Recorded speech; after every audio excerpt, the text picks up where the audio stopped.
₱10 taong 2017 sa ilalim ng NGC series. Bali naisukli lang ito sa akin kahapon nung bumili ako ng pandesal. Magkano na nga ba ang collector's value nito sa ngayon? Marami na ako nung year 2017 nitong New Generation Currency Series, pero maswerte kahapon at nasuklian ako pagbili ko ng pandesal. Ayan po, medyo may kalumaan na ng kaunti, pero ipuni ay itatabi ko na lang din para sa kaalaman lang po ng lahat. Yung iba kasi hindi pa nila kabisado yung New Generation Currency Series, kaya bibigyan ko lang ng kaunting highlights itong bariyang ito. Ang bariyang ito ay standard circulation coin ng 2017 hanggang 2020. Ang bigat nito ay 8 grams. Ang lapad naman niya ay 27 millimeters. Ang kapal ay 2.5 millimeters. Ang metal composition ay nickel plated steel, kaya po magnetic po ito. Official na umikot sa merkado noong March 26, 2018. Sa mundo ng coin collection, sa ngayon ito po ay tinagurian lamang na semi-hard to find. Merong mga lugar na maraming ganito, meron naman wala, kagaya dito sa Metro Manila, bibihira. Yung sa akin kasi, dati pa yon yung mga naipon ko na year 2017, bali pang-anim ko na ito. Ayon po sa record ng numista, ito po ay meron na lamang 13%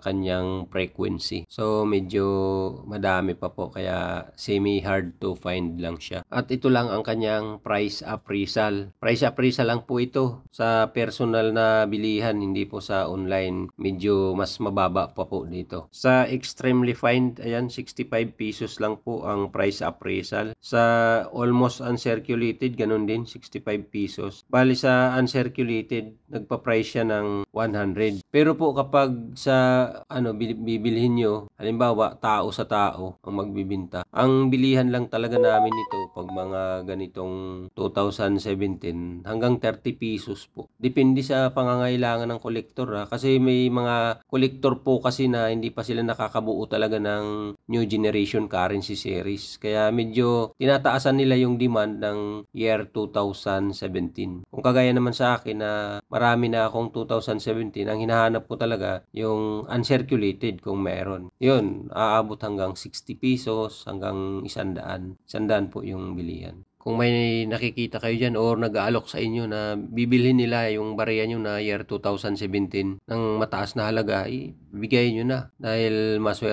swerte nyo na po yun. Dahil yan lang po, yung sa akin, yung tamang presyuhan lang po yan. Hindi tayo nagtataas ng libo-libo kasi hindi naman talaga ganun ang presyuhan ito. Ito naman ay standard coin lang po ito. So, binibili dahil binubuo doon sa kanilang mga coin series. Pero kung sabihin natin na meron special na metal na ginamit, wala po. Nickel plated steel po ang kanyang composition, metal composition. Yun lang po muna. Sana nakapagbigay na naman ako ng kaunting kaalaman doon sa mga hindi pa alam ang bariyang ito. Yan lang po muna sa ngayong video. Sa susunod na video natin, yung 2016 naman na BSP series. Kasama din yan sa naisukli sa akin. Maraming salamat po. Happy hunting everyone.